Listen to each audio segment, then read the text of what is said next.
going to try to put some closing remarks together. I know that the information that's been flowing between the presentations and the workshops has been trying like to take a drink from a fire hose. But I'm going to try to put all of the information in three neat buckets if we can.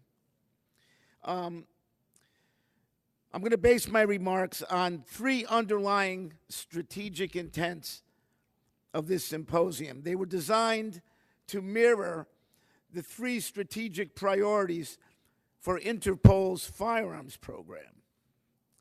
One, identifying firearms, crimes, and criminals. That was what our first day was mostly about. As to this point, we all know that investigations require the collection, processing, analysis, and sharing of information. In the case of firearms investigations, we heard this week that there is a wealth of information that can be found inside and outside a gun. We saw demonstrations on how to collect, process, analyze, and share some of that information.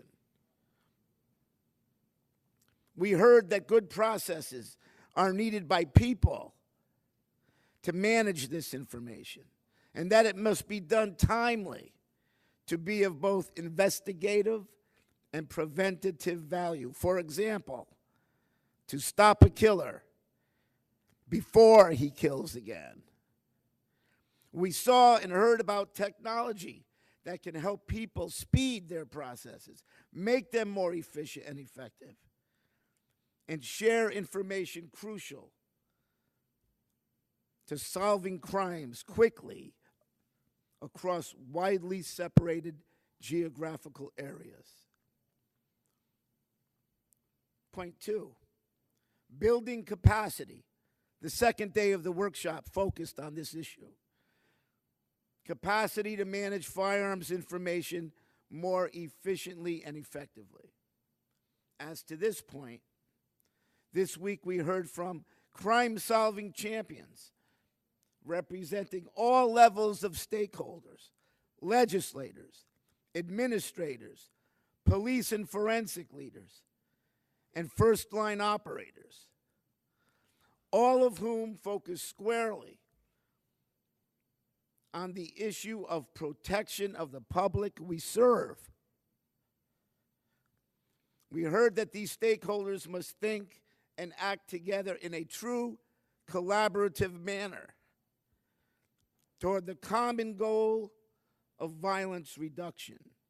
We heard that formal policies and directives intended to embed good processes into standard operating procedures can sustain crime-solving success. We heard that all common stakeholders must enjoy the same capacity in terms of being able to access all of the tools in the crime-solving toolbox. Tools for managing ballistics data, firearm transaction data, DNA, fingerprints, trace evidence, even down to drops of blood. Furthermore, this level of capacity must extend in reach and range to meet the cross-border crime challenges facing the stakeholders in the region.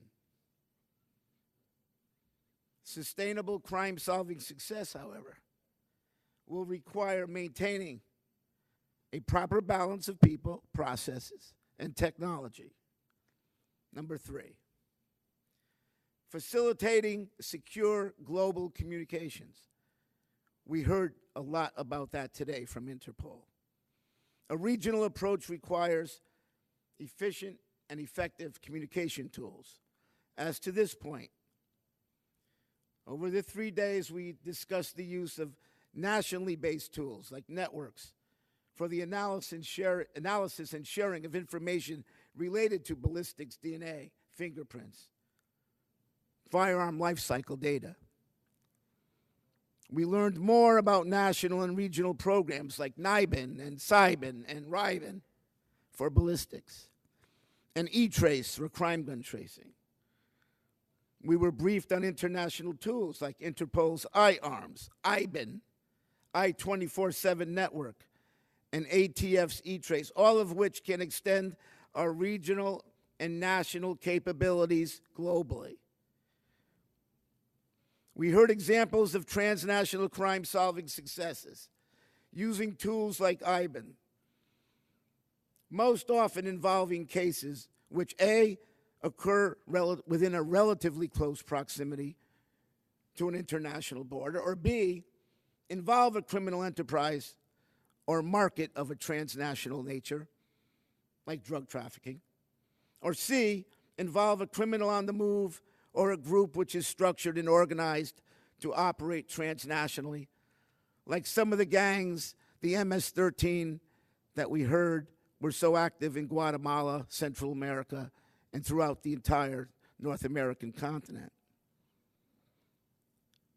All of this so as to better manage the information inside and outside the gun for the sake of intelligence-led policing. In other words, listening to the story that every crime gun has to tell. But why? I think it's because gun violence affects us all. And so, because the basic mission of police everywhere is to preserve the peace, we hope to make the world a safer place. So what does it take to turn hope into reality? What's the most important thing? In one word, I think it's innovation.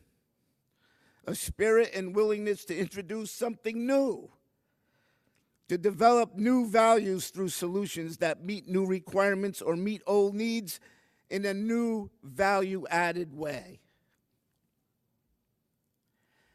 Thank you all for making IFFS 2013 a great success. May you have a safe return home. And as you think about stepping up to engage these strategic targets we've talked about, think this: ready, aim, innovate. Enjoy your workshops. The last word, however, does not belong to me. It belongs to our CEO, Bob Walsh. Thank you all very much.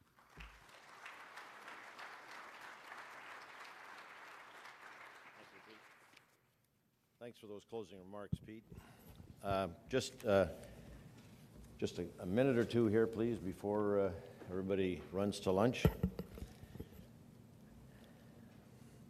I'd like to thank everybody for their presence. I'd like to thank the keynote speakers, all the presenters here, and all the workshop presenters. And this symposium would not be possible without your presence. We thank you very much for taking the time to come here, and we look forward to the next IFFS. I'd like to thank our partners from Interpol. There was four people here this week. Director Rosbach, Jeff Sterling, Marie-Jacques Cantanelli, Marie-Laure Lopez-Lemoine, and Nada Manoharan. Thank you very much for helping us out in this symposium. I'd like to thank all the FTI personnel, too numerous to mention, I can assure you, from all our 6 offices around the world. We'll be in touch. Thank you very much for your help. Thanks very much to the CMR staff, our AV team, our translators, and last but not least, our fearless moderator, Mr. Gagliardi. I told you in the beginning, if you didn't know him before, you would know him at the end. You'll never forget him if you take this book home. And El Pedro Gagliardi has good news for everybody. This will be available in Spanish within the next month. So I'd like you, if you're interested in a copy, which I'm sure you will, to just leave your name or your card at our office there, and we will send the Spanish version on to you.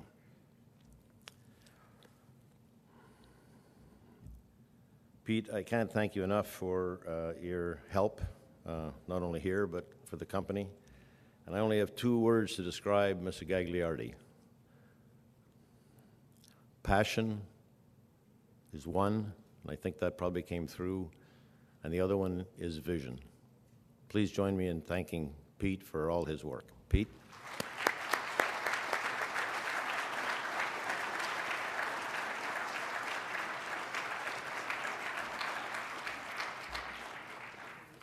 So thank you very much, everybody. Enjoy your workshops. I'll see some of you tomorrow. I think there's about 70 of you coming to the offices. We look forward to seeing you there. And at the next IFFS. Safe away. Bon voyage. Merci beaucoup.